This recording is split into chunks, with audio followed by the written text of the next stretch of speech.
Hello, I'm Josh, and welcome to the Voice Science Podcast. Today, we're discussing Vox Agnotology, VOX space AGNOTOLOGY, and I am willing to bet you've never heard of it.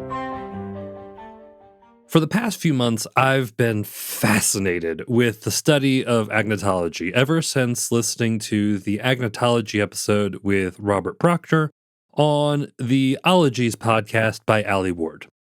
If you enjoy learning about lots of different things, definitely check out the Ologies podcast. They are not sponsoring this episode in any way. But really, my discussions about Vox Agnotology began years ago as I started my journey in voice science. Agnotology is the study of ignorance. By adding the prefix vox for voice, we get Vox Agnotology, which would be the ignorance of the voice, or at least that's how I'm choosing to define it. If you were to search for Vox Agnotology, you won't find anything. Now, being the smart listener you are, you may be wondering why we are talking about it then. We are talking about Vox Agnotology today because through conversations with other teachers and even reading academic papers in this field, it is confounding how much we as singers and teachers don't know about the voice. And more concerning, how much we think we know and pass on to our students that is actually wrong. Ignorance is a really interesting topic. When I hear the word ignorance, I am immediately greeted with negative feelings. But Robert Proctor explains that there are many types of ignorance. We are all born ignorant of all things. We have to learn about the world around us. There is intentional ignorance in the form of personal privacy. There is ignorance in the form of security and safety. And there is also various forms of ignorance of things we don't know intentionally or unintentionally. I am going to focus specifically on a type of unintentional, willful ignorance in the teaching of singing. I say unintentional because I truly can't believe that anyone would intentionally not want to know more about the topic they proclaim to be so passionate about. That could be a level of naivete, but I'm okay with that ignorance. And I choose to label it willful because we all have a choice.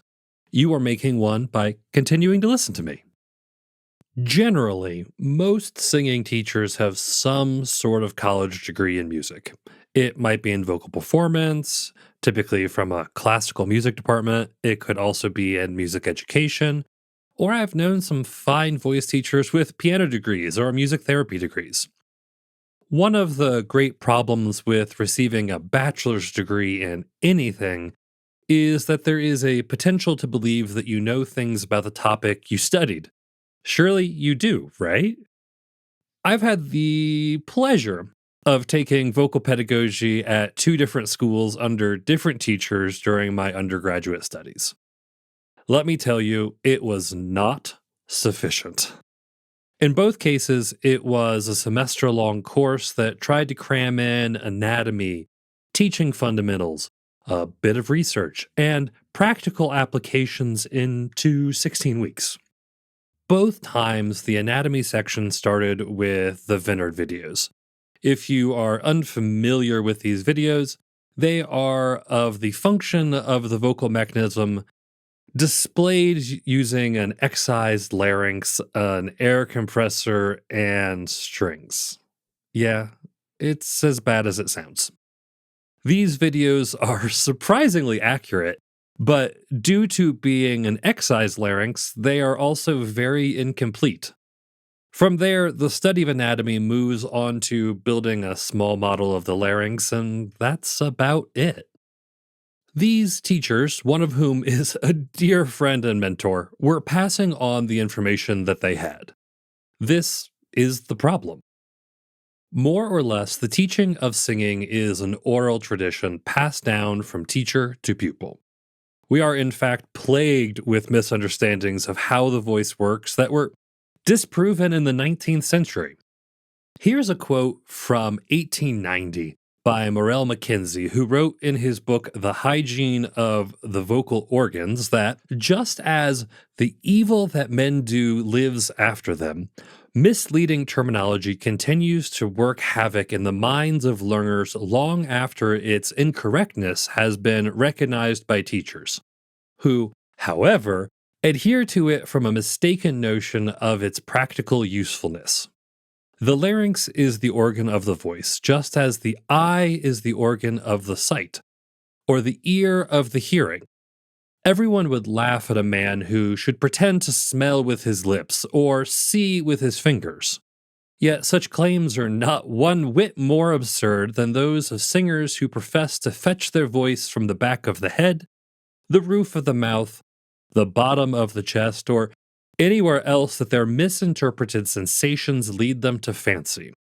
A basso profundo is sometimes figuratively said to sing out of his boots.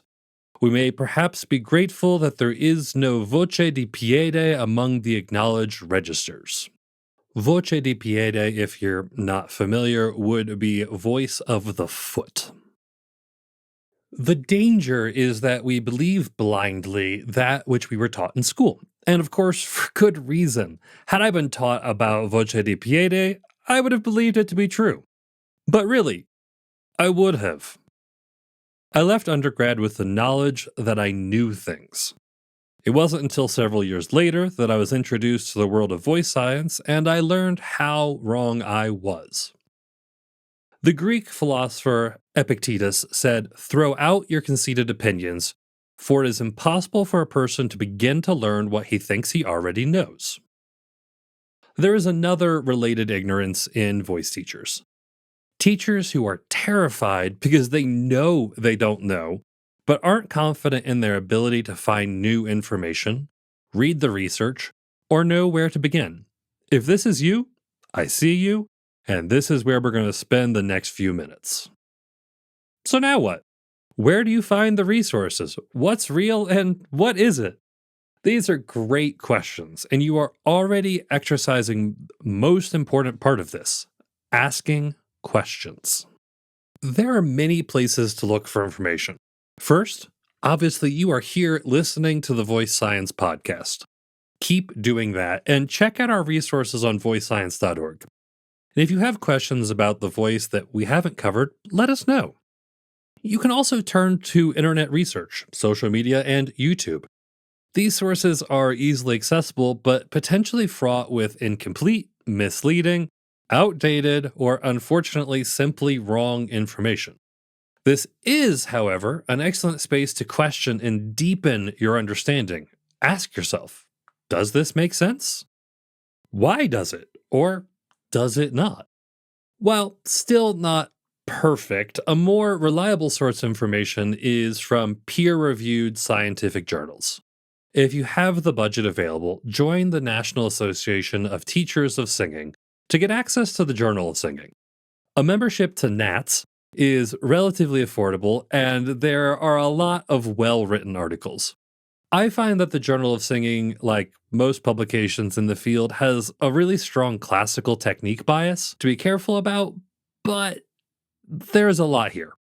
If you want to dive into the research itself, then the Voice Foundation's publication, The Journal of Voice, is for you.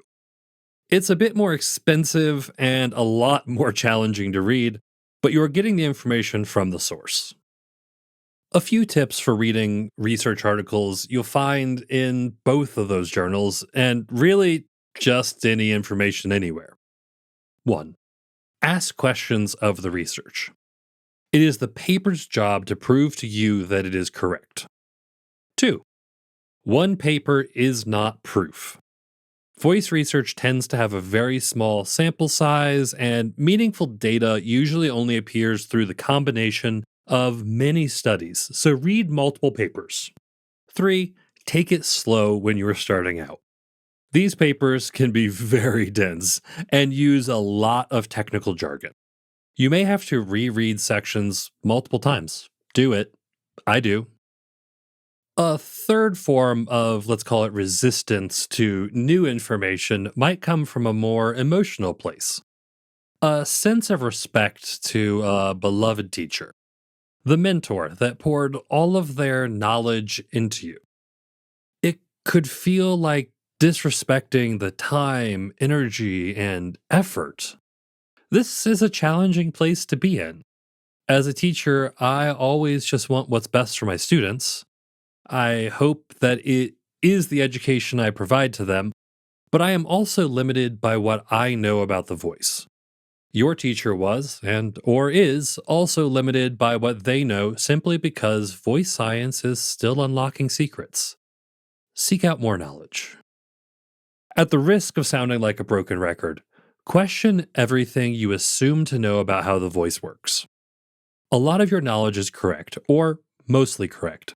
Where things get interesting is where your knowledge is only mostly correct. Podcasts like this one are here to help you move from mostly to fully up to date on the ever evolving world of voice science. Thank you for spending time with me on the Voice Science Podcast. I hope today's episode got you thinking about the way we approach knowledge and ignorance when it comes to singing and teaching. Vox Agnotology is real, and the more we question, the better we can refine our understanding of the voice. If you found this episode helpful, be sure to subscribe so you don't miss future discussions on the science of singing. And if you have a burning question about vocal technique, pedagogy, or anything voice related, let me know. You can reach out through voicescience.org, where you'll also find more resources to keep expanding your knowledge. And if you're enjoying the podcast, leave a quick rating or review. It helps others find it. And of course, if you know someone who'd appreciate today's discussion, share this episode with them. Keep asking questions, stay curious, and I'll see you next time on the Voice Science Podcast.